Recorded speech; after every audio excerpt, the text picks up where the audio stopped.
지혜가 있는 사람은 반복해서 어리석은 행동을 하지 않습니다. 반면에 지혜가 없는 사람은 늘 많은 수고가 따르는 삶을 반복해서 삽니다. 성경에서 그래서 잠언 24장 5절에 보면 이런 말을 합니다.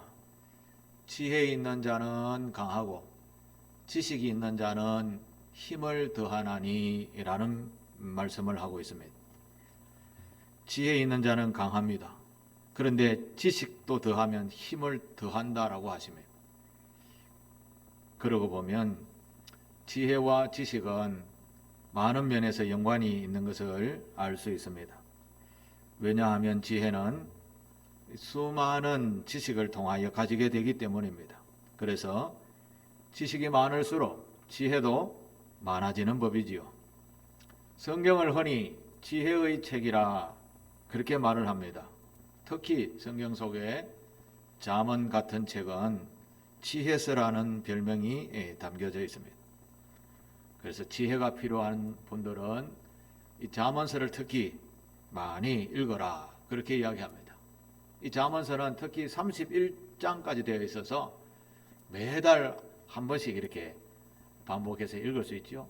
매일 한 장씩 읽으면 그 속에 많은 지혜를 배울 수 있는 것입니다.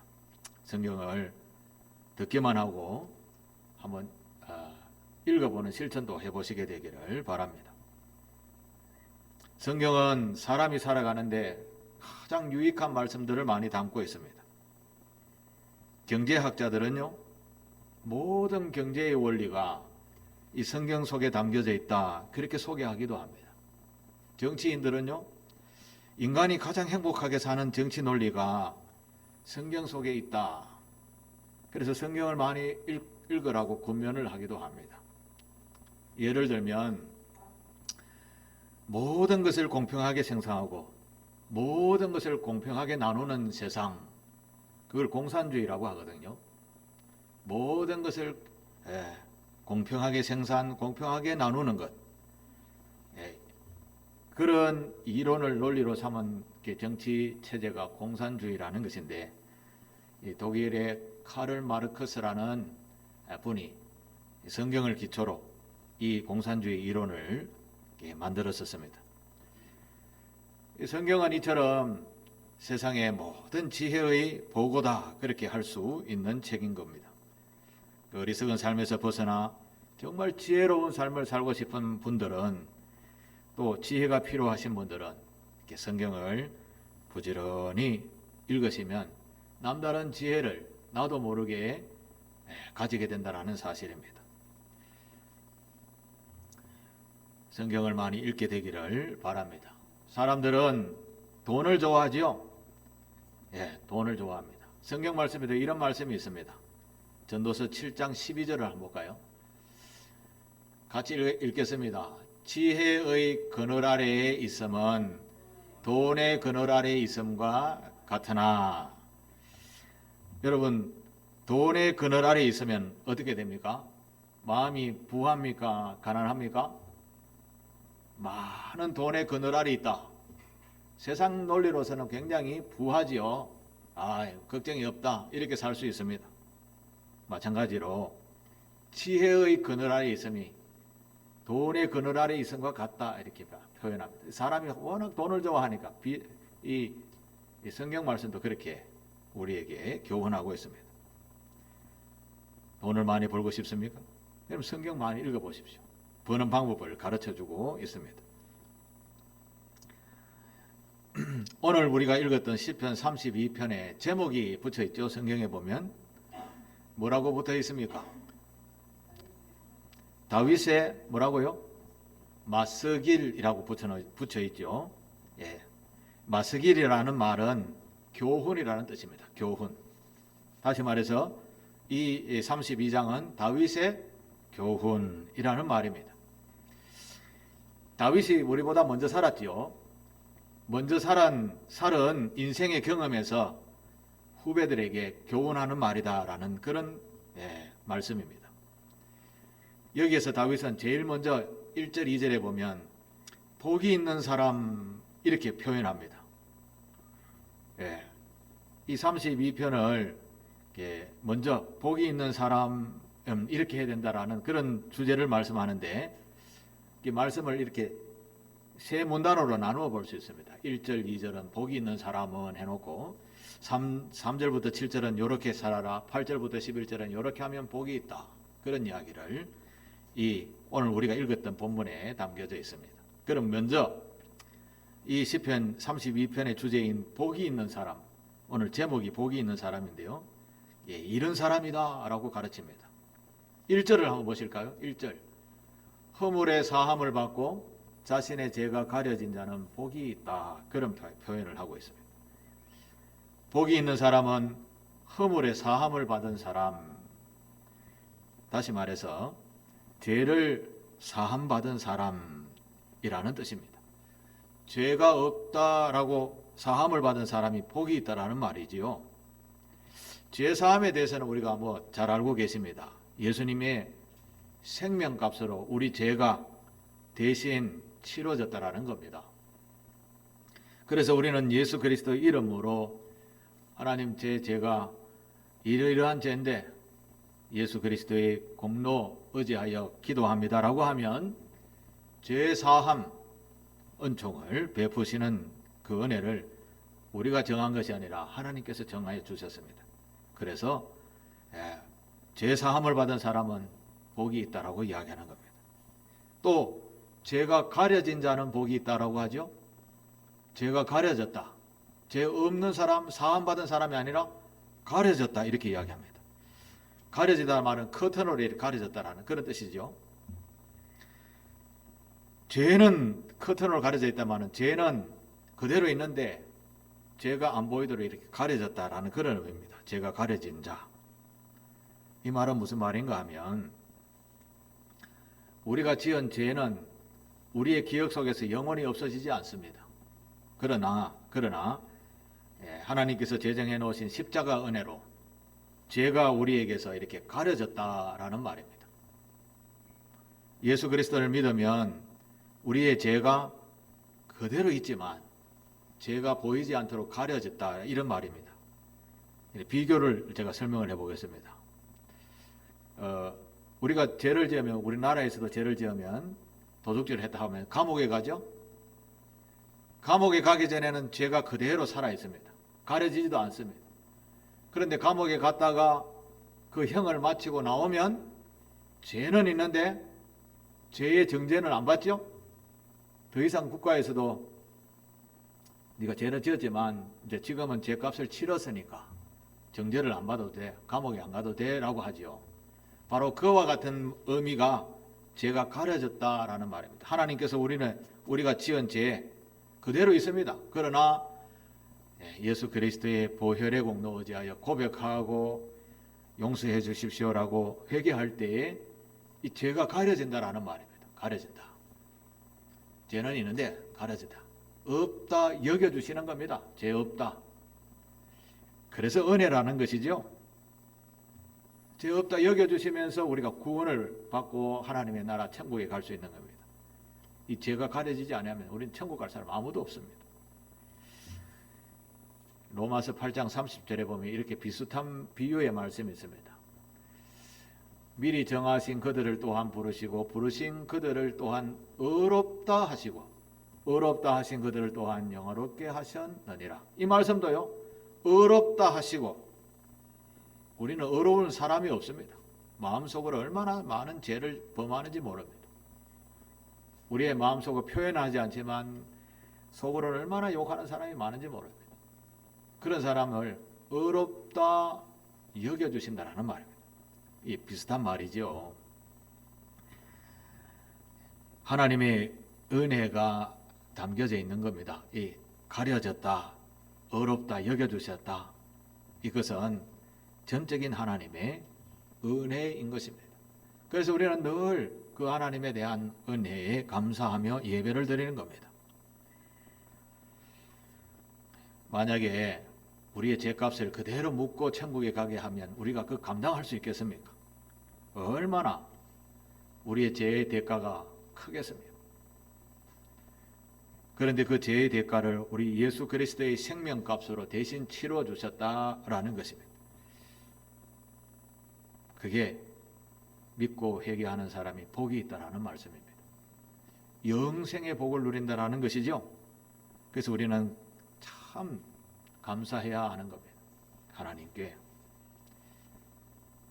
이 땅에 있는 것은요, 영원한 것이 없습니다. 좀 있다가 다 사라지는 겁니다. 우리 인간들도 그렇습니다. 10년, 20년, 30년, 40년, 50년, 여기 50년 뒤에 살아계실 분 젊은이들 외에는 있을까요? 다 사라지는 겁니다. 잠시 피었다가 사라지는 인생들인데 그걸 막 끝까지 붙들고 살아간다고 합니다. 그걸 영생을 준다고 합니다. 그것도 더 이상한 것은 자기가 막 다듬어 갖고 만들어 갖고 이렇게 불상 같은 거 만들어 놓고 비나이다 비나이다 하는 게 이게 참 우습지 않습니까? 자기가 만들어 놓고 자기가 신이라고 이야기하면서 고개 숙인다는 생명력이 없는 곳에 어리석은 모습이 아닐까요? 자, 그 다음에 2절에 복이 있는 사람 또 이야기합니다. 복이 있는 사람은 마음에 간사함이 없고 여호와께 정죄를 당하지 아니하는 자는 복이 있다, 그렇게 말씀합니다. 마음에 간사함이 없다라는 말은 다른 말로 하면 교활한 마음이 없는 사람이라는 뜻입니다. 우리말로 쉽게 하면 착하고 순전한 사람은 복이 있고 아주 마음이 꼬롬한 사람은 복이 없다라는 그런 말씀입니다. 하나님으로부터 너는 안 돼, 그런 표현인 것이죠.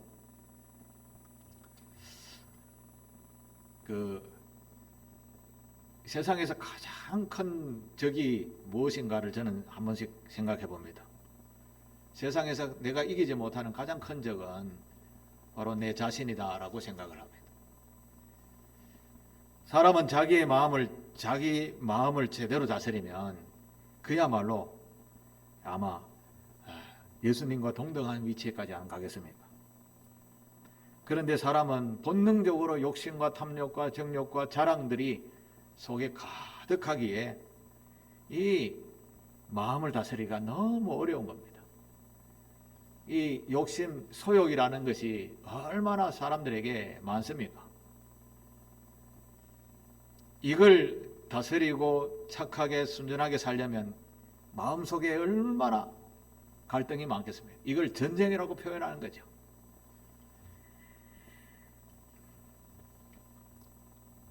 우리는 그래도 그리스도인이라면 예수님의 마음처럼 순전한 마음을 가지고 악한 것은 다 멀리하고 그야말로 우리가 눈에 봐도 착하고 아름다운 것을 취하여서 살아갈 때에 그게 복이 있는 삶이라고 말씀하는 것입니다. 잠언 16장 32절에 보면 노하기를 더디하는 자는 용사보다 낫다라 이렇게 표현합니다. 또 자기 마음을 다스리는 자는 성을 빼앗는 자보다 낫다, 그렇게 말씀을 합니다. 우리의 속사람이 내 스스로 그 속사람을 다스릴 수 있다라고 하면 그야말로 최고의 삶을 사는 사람이라고 할 수 있겠지요. 어떻습니까? 여러분들은 여러분의 마음을 이기며 살고 있습니까? 아마 이 예배에 나오신 여러분들은 아마 좀 더 편하자, 좀 더 자자 하는 마음을 이기고 여기에 나온 줄 믿습니다. 우리 교우들 중에 몸이 아파서 나오고 싶었는데 이 자리에 나오지 못한 분도 계십니다. 마음을 잘 다스리는 자가 정말 복이 있는 줄 믿으시기를 바랍니다. 또 하나님으로부터 마음을 잘 다스려서 지적을 받지 아니하는 자, 그분이 정말 복이 있다라고 말씀합니다. 그게 바로 마음에 간사함이 없고 여호와께 정죄를 당하지 아니하는 자가 복이 있다라는 말씀입니다.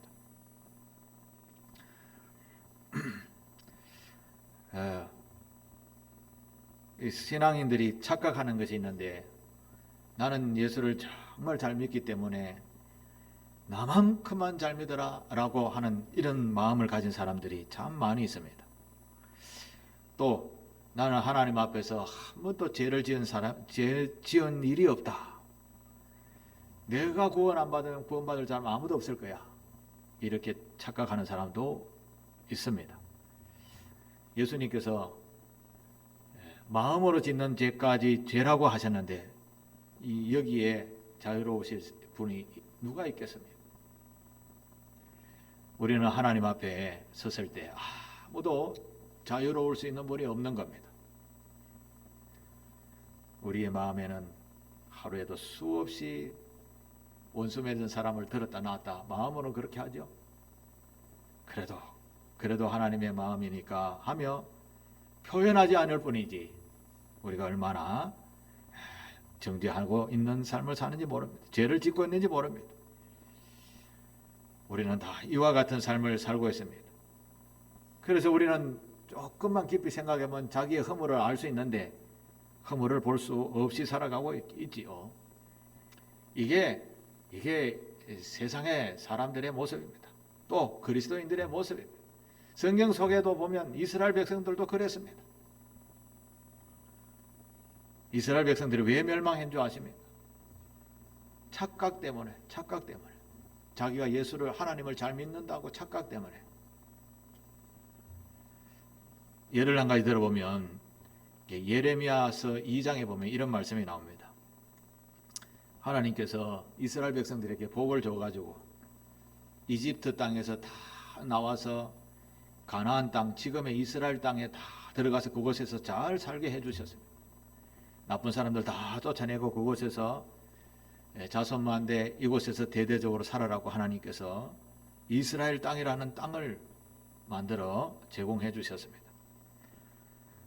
하나님께서 여호와께서 이렇게 하셨다라니까 너는 여호와를 잘 섬기며 살아가면 자자손손 복을 누리며 살아가게 될 것이라고 약속까지 해주셨습니다. 그런데 어떻습니까? 우리는 하나님을 잘 믿는다고 하면서 겉으로 드러나는 것은 다 죄악된 삶의 모습이었습니다. 그래서 하나님께서 그들의 죄가 가득 차서 더 이상 죄가 흘러넘치는 정도쯤 되니까 하나님께서 이런 말씀을 합니다. 예레미야서 2장 13절의 말씀인데요. 내 백성이, 이스라엘 백성이라는 말입니다. 두 가지 악을 행했다라고 말씀합니다. 하나는 그들이 생수의 근원이 되는 나를 버렸다라는 거죠. 생수의 근원이라는 말은 무슨 말입니까? 우리 생명의 근원이 하나님이라는 거죠. 하나님께서 이스라엘 백성들 이곳까지 인도해 주셨고 자자손손 잘 살게 해주셨다라는 거죠. 그런데 그 생수의 근원인 하나님을 버렸다라는 거죠. 그런데 이스라엘 백성들은 착각도 엄청나게 착각을 합니다. 언제 우리 버렸습니까? 이렇게 이야기합니다. 또 하나는 스스로 웅덩이를 판 것인데 그것은 물을 가두지 못할 터진 웅덩이. 여러분, 물을 가두지 못하는 터진 웅덩이는 무슨 말입니까? 일평생 헛일했다라는 겁니다. 헛일. 하나님께서 이스라엘 백성들이 살아온 모습을 보고 이렇게 죄악을 지적을 해주셨습니다. 구체적으로 이런 말을 합니다. 하나님의 은혜를 모르고 하나님께서 어디 계시냐? 우리는 하나님을 잘 믿었는데 하나님은 우리 응답하지 않았습니다. 제사장들은 하나님께서 통치하신다라는 것을 백성들에게 가르쳐야 되는데 제사장들은 그것을 제대로 지켜 행하지 않도록 했다라는 말입니다. 저와 같이 목사들이 하나님의 말씀을 제대로 전하지 않아서 백성들이 그것을 모르고 지키지 않을 책임을 제사장에게 묻는다라는 말입니다. 또 율법학자들은 하나님의 법을 제대로 공부도 하지 않고 가르치지도 않았다라고 지적을 하십니다. 또 선지자들은 하나님의 능력을 제대로 전하지 않았다. 그냥 우상 숭배에 가가지고 비나이다 하고 아무 유익이 없는 것을 향하여 쫓아가서 쾌락만 쫓아 행하였다. 성경을 읽어보면 그런 이야기를 쭉 담고 있습니다. 그러면서 두 가지 악인데 하나는 생수의 근원이 된 나를 버렸고 그리고 너희들 터진 웅덩이를 팠는데 그 웅덩이가 터졌다. 헌일했다. 그런 이야기를 이스라엘 백성들에게 경고하셨습니다. 결국은 하나님께서 그들이 돌아오지 않으하니까 이방 나라 아수르라는 나라와 또 뒤에는 바벨론이라는 나라를 통해서 이스라엘을 완전히 멸망을 시켜버렸습니다. 이게 하나님의 징계의 사이클이라고 할 수 있습니다. 하나님께서 먼저 복을 주고 잘 살게 하는데 그 하나님의 명령을 잘 지켜 행하면 복을 계속해서 누리면서 사는데 그렇지 않게 살아간다는 거죠. 조금만 잘 살게 되면 엉뚱한 것에 눈길이 가서 욕심 탐욕이 들어와서 멸망의 길로 자기도 모르게 빠져들어가면서 우리는 하나님을 잘 믿으니 이렇게 잘 살고 있다 이렇게 생각한다라는 겁니다. 착각이죠. 이스라엘 백성들도 예루살렘 멸망한다라고 하는 예언을 들었을 때 이스라엘 백성들 다 이렇게 생각했습니다. 여기는 하나님이 거룩한 영이 계시는 성전이 있는데 그 누가 이 성전을 침범한단 말이야. 우리 성전이 여기 있는데 하나님께서 그거 다 부셔버렸습니다. 신앙생활 잘못했다라는 그런 말이죠. 여러분 우리도 그렇습니다. 우리가 예수를 잘 믿는다고 생각하죠. 우리가 깊이 한번 자신의 모습을 한번 되돌아보십시오. 내가 하나님이 되어서 나를 볼 때 과연 신앙인으로서 점수를 몇 점 줄 수 있을까? 그건 자기가 잘 알 것입니다. 나 같은 사람 내가 하나님이 되어서 천국에 데려갈 수 있을까? 그렇게 스스로를 점검해 볼 수 있어야 되지 않겠습니까? 오만한 사람은 내가 아니면 천국 갈 사람 아무도 없다 이렇게 생각합니다. 네. 우리는 지혜로운 말씀을 들으면서 우리가 고쳐야 할 점이 무엇인가를 깊이 생각해야 될 줄로 믿습니다. 복이 있는 사람이 바로 그런 지식을 지혜를 얻는 사람인 것입니다. 자, 그러면 이제 3절, 4절부터 시작해서 쭉 이제 이 다윗이 그 복이 있는 사람에 대해서 어떻게 해야 되는지 길을 가르쳐 주는 말씀이 나옵니다. 먼저 3절, 4절을 한번 볼까요? 내가 입을 열지 아니할 때 종일 신음함으로 내 뼈가 쇠하였도다. 주의 손이 주야로 나를 누르오니 내 진액이 빠져 여름 가뭄에 마름같이 되었나이다. 이런 표현을 합니다. 이 말씀은 인생에 있어서 참담한 상황을 맞이했는데 기도할 줄 몰라서 하나님께 기도하지 않았더니 내가 종일 평생 동안 신음소리가 나오는 그런 삶을 살았다는 겁니다. 또 표현 더 하죠. 여러분 한여름 땡볕에 비 한 방울 오지 아니하는 땡볕에 농가 밭은 어떻게 됩니까? 거북등이 갈라지는 것처럼 쩍쩍 벌어지죠. 예.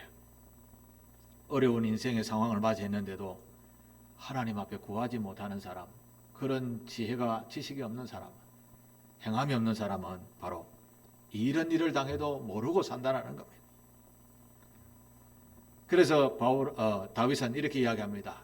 이런 상황에 인생의 깊은 수렁 가운데 있을 때에 복이 있는 사람은 바로 이렇게 해야 된다라고 하는 말씀이 5절입니다. 5절 같이 읽습니다. 내가 이르기를 내 허물을 여호와께 자복하리라 하고 주께 내 죄를 아뢰고 내 죄악을 숨기지 아니하였더니 곧 주께서 내 죄악을 사하셨나이다. 아멘. 우리의 인생의 길에서 사방이 우겨사임을 당해도 하늘에는 열려있다는 거죠. 하늘에 사방에 온갖 적들이 나를 우겨삼을 당하고 있어도 하늘은 열려있다는 겁니다. 그래서 다윗은 하늘을 향하여 여호와께 도와달라고 구해라는 겁니다. 복이 있는 사람은 예수 그리스도의 십자가 공로를 의지하고 나 같은 죄인도 살려주신 주님을 의지하고 도와주십시오라고 구하면 도움을 받는다라는 말씀입니다. 아무리 우리의 인생길에 깜깜해도 하늘은 열려있다라는 말씀입니다. 힘들고 어려운 시간을 보내고 있습니까? 그것도 끊임없이 계속해서 그런 일들이 다가오고 있습니까? 그래도 하늘은 열려 있습니다. 우리 눈을 들어서 우리의 답답한 마음을 하늘 아버지여 도와주십시오 라고 불러 기도해 보시게 되기를 바랍니다. 여러분, 지난 11월 1일부터 21일 동안 다니엘 기도를 전국에 15,500여 교회가 참여해서 같이 기도했습니다. 그곳에 나오는 20명의 강사들이 다 한결같이 인생에 우리보다 훨씬 더 고통과 고난을 겪은 사람들이었습니다. 그런데 그 사방에 우겨싸임을 당했을 때 하나님께 구하고 하나님으로부터 위로와 평강과 은혜를 덧입었다라는 것을 이렇게 간증하는 그런 분들이 20명이나 21일 동안 우리에게 가르쳐 주셨죠. 그게 무슨 말입니까? 아무리 어려워도 하늘은 열려 있다라는 거죠. 그 20명의 강사가 동일하게 생각나시는 분 중에 있는데, 지금도 여기에 머리에 암이 있는데 지금도 금방 죽을 수도 있다라는 거죠. 그러면서도 지금 계속해서 그 은혜 속에 살고 있다라고 하는 분도, 목사님도 계셨습니다. 다윗도, 이 시편 32편을 지은 다윗도 엄청난 고난 속에서 하나님께 기도했습니다. 다윗은 왕이라고 생각했지 왕 되기 전에는 심한 고통 속에 있었습니다. 지금으로 말하면 우리나라 대통령이 군대를 보내가 자기를 잡으려고 혈안이 되어 있었고, 조그마한 나라에 도망갈 데도 없는데 제대로 잠을 잘 수 있겠습니까? 네, 안 보이는데 숨어 도망가다가 다리를 뻗고 제대로 잡을 수 없는 그런 고난을 10여 년 동안 보냈다고 생각해 보십시오. 얼마나 고난입니까? 그런 상황 속에서도 하나님께 기도하니 위로와 평강과 나중에 왕의 자리에까지 오르게 하는 그 첩경은 바로 기도였었던 겁니다. 다윗의 기도였던 것입니다. 저와 여러분들도 용기를 가지시고 이 기도에 도전해 보시게 되기를 바랍니다. 기도는 그냥 한 번 딱 하고 끝나는 게 아닙니다. 응답하실 때까지. 이 설교를 준비하면서 제가 사극 TV를 잘 안 보는데 어제 사극하는데 슈룩하는 사극을 봤는데 그 왕비가 하는 말이 참 의미 있는 말이 있습니다.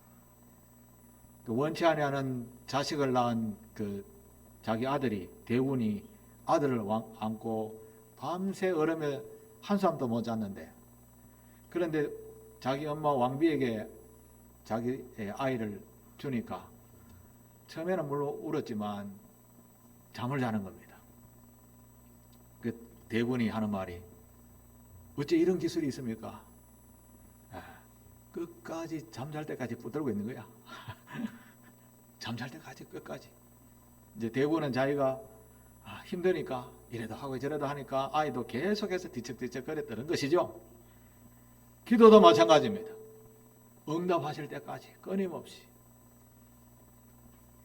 예레미야 29장 13절 말씀, 너희가 온 마음으로 나를 구하면 나를 찾을 것이요 나를 만나리라.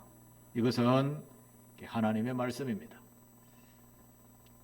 하나님께 응답하실 때까지 찾아보시게 되기를 바랍니다. 그러면 만나고 정말 복이 있는 사람이 될 줄 믿습니다. 인생에 있어서 가장 깊은 수렁에 있을 때 하나님을 만나는 가장 제일 가까운 시간이라 생각하시고, 주여 살려주십시오 라고 하다가 주님을 만나면 최고의 인생의 길을 걷게 될 줄 믿습니다. 그게 복이 있는 사람의 모습입니다. 세 번째, 복이 있는 사람을 9절 10절에 말씀합니다.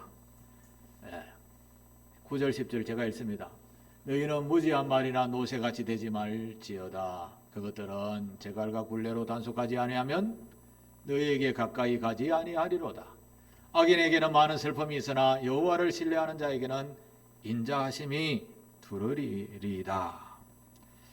이 말씀은요, 자신의 존재감을 잃어버리고 사는 사람, 인생의 목적과 목표를 분명하게 가지지 못한 사람에게 목적과 목표를 분명하게 가지고 살라는 말씀입니다. 대부분 많은 사람들은 이게 자기의 뜻과는 다르게 환경에 휘둘리며 살아갑니다. 그게 무슨 말인가 하면 무지한 말이나 노새같이 되지 말지어다 라는 말입니다. 여러분, 말이 몇 킬로 정도 나가는지 아십니까? 말 아무리 안 나가도 300에서 700킬로 정도 나간다고 합니다. 이 사람으로서는 다룰 수 없죠. 그 다음에 소는 몇 킬로 나간지 아십니까? 소는 아무리 안 나가도 400에서 1000킬로 정도 나간다고 합니다. 이런 무거운 짐승을 다룰 때 사람은 어떻게 합니까? 콧두레를 뚫죠. 콧두레를. 이 콧두레를 뚫어서 여기에 딱 고리를 딱 메어놓으면 그 큰 짐승이 내 뜻대로 움직이는 겁니다. 그렇죠? 사람도 마찬가지라는 겁니다. 예를 들자면 자기의 의지대로 되지 아니하는 상황들이 있습니다. 아주 나쁜 상사의 허물을 한번 보여가지고 끝까지 끌려다니는 사람이 있습니다. 여러 가지 자신의 생활 습관에 의해서 떨쳐보지 못하고, 예를 들어서 담배나 술 같은 거 끊지 못해가지고 질병에 계속 노출되는 사람들이 있습니다. 도박 같은 것도 그렇죠. 자신의 자존감을 강하게 가진 사람은 이런 것 좀 이겨낼 수 있지 않겠습니까? 근데 사실은 이겨내기가 참 어렵습니다. 인간은. 그래서 분명하게 목적과 목표를 가지고 살 때 콧뚜레에 뚫려가지고 말이나 노새가 당기는 주인에 따라 왔다 갔다 하는 이런 인생을 살지 말라는 것입니다. 다시 말해서 무슨 말인가 하면 자신의 목적과 목표를 분명히 하고 의지를 가지고 여호와 하나님을 향하여 믿음의 길을 걷는 사람이 정말 복이 있는 길을 걷는다라는 말씀입니다. 그 목적이 어디를 두라 하면 다윗은 유명한 시편 23편에 여호와는 나의 목자시니라고 표현했습니다. 여호와는 나의 목자시니. 여러분, 양에게는 생명이 목자입니다. 그죠? 목자가 양을 보호 안 하면 그날따라 늑대나 이런 데 다 물려 죽습니다. 여호와 하나님을 나의 목자로 삼고 사니까 때를 따라 푸른 초장, 때를 따라 맑은 시내 물가로 인도하시는 도다라고 이 다윗이 고백했지 않습니까? 그러면서 이 시편 23편 6절에 보면 내 평생에 여호와를 따라 살았더니 선하심과 인자하심이 반드시 나를 따르니 여호와가 내가 여호와의 집에 영원히 살리로다. 이게 진짜 복이 있는 삶이라는 것이죠. 우리를 위하여 자신의 독생자까지 내어주시는 그 사랑을 붙들고 살라는 말씀입니다. 이 하나님께 소망을 두고 사는 자가 가장 복이 있다라는 말씀입니다. 제가 자주 입술에 올리는 말씀이 있습니다. 시편 146편 5절. 나는 계속해서 외우고 있습니다. 야곱의 하나님을 자기의 도움으로 삼으며 여호와 자기 하나님에게 자기의 소망을 두고 사는 자는 복이 있다. 저는 이 말씀을 다 외우고 있습니다. 매일 기도할 때도 외우고, 물론 시편 146편 1절부터 5절까지 다 외웁니다. 여호와 하나님을 나의 도움으로 삼으며 여호와 자기 하나님에게 소망을 두는 자는 절대 해악이 없다라는 말입니다. 하나님이 도우신다라는 말입니다. 시편 32편의 말씀을 앞뒤로 살펴보다가 33편 12절에도 여호와를 자기 하나님으로 삼은 나라는 곧 하나님의 기업으로 선택된 백성은 복이 있다. 제가 신문을 보다가 미국과 또 우리나라 한국을 이렇게 비교해 봤습니다. 그 세계 선교사를 가장 많이 파송하는 나라 미국과 한국입니다. 그래서 하나님께서 우리에게 복을 주셔서 이렇게 잘 살고 있다, 이렇게 이야기들을 하고 있습니다만 1960년대에 미국의 유명한 여론조사기관인 갤럽에서 조사를 했는데, 미국의 시민들을 향해서 조사를 했는데 여러분의 가진 종교가 무엇입니까? 라고 했을 때 1960년대 여론은 98%가 하나님을 믿는다라고 대답을 했다고 합니다. 그런데 2020년 그러니까 재작년이죠. 재작년에 여러분이 가진 종교는 무엇입니까? 미국 시민들을 향해서 갤럽에서 조사를 했는데 깜짝 놀라는 결과가 발표되었습니다. 여러분 생각에 미국에 하나님을 믿는 사람 몇 퍼센트 될까요? 아무나 한번 찍어 보십시오. 근사치 가면 제가 과자를 하나 드리겠습니다. 2020년에 갤럽에서 발표한 그 미국의 가진 신앙이, 하나님을 믿는 신앙이 몇 퍼센트 되었을까? 신문에서 깜짝 놀라고 하면서 발표된 프로테이지가 81%. 아무도 안 놀라네. 우리나라는 몇 퍼센트 압니까? 25% 정도 된다고 합니다. 25% 돼도 우리는 세계에서 가장 복이 있는 나라가 되었습니다. 아무도 안 놀라네. 하나님을 그렇게 많이 떠나게 보이는 미국조차도 81%가 하나님을 믿는다고 대답을 했다고 합니다. 이게 미국입니다. 미국이 어때? 세계에서 몇 등 정도 갈까요? 세계에서 1등과 2등 차이는 너무너무 크게 납니다. 2등이 1등을 넘어설 수는 없습니다. 지금 현상으로서. 물론 뭐 그럴 때도 있겠지만, 제가 생각하는 목사의 입장에서는 하나님을 잘 믿으니 이런 복을 주셨구나. 이 하나님을 잘 믿는 저와 여러분 되시기를 축복합니다. 시편 34편 8절에 이런 말씀을 또 합니다. 너희는 여호와의 선하심을 맛보아할지어다. 그에게 피하는 자는 복이 있다라고 이야기합니다. 여호와의 선하심을 맛보라, 맛보라, 맛보라. 하나님이 어떤 분인지 한번 만나봐라는 뜻이죠. 하나님을 만나보면 엄청난 복이 있다라는 것입니다. 세상은 많이 가지면, 지위가 높으면, 건강이 좋고 잘생기면 복이 있다고 생각할지 모릅니다. 이런 것은 금방 사라지는 거죠. 시편 146편 3절인가 보면 그런 말씀이 있습니다. 우리의 호흡이 끊어지면 흙으로 돌아가서 그날에 우리의 가지고 있는 모든 소망이 다 소멸한다 라는 말씀이 있습니다. 인간은 그렇습니다. 우리가 가진 모든 소망은 다 금방 흙으로 돌아가고 소망은 금방 사라지게 됩니다. 복의 근원이 되시는 우리 하나님께 소망을 두고 살아가는 우리 상길교회 교우들 다 되시기를 축복합니다. 말씀을 정리해 보겠습니다.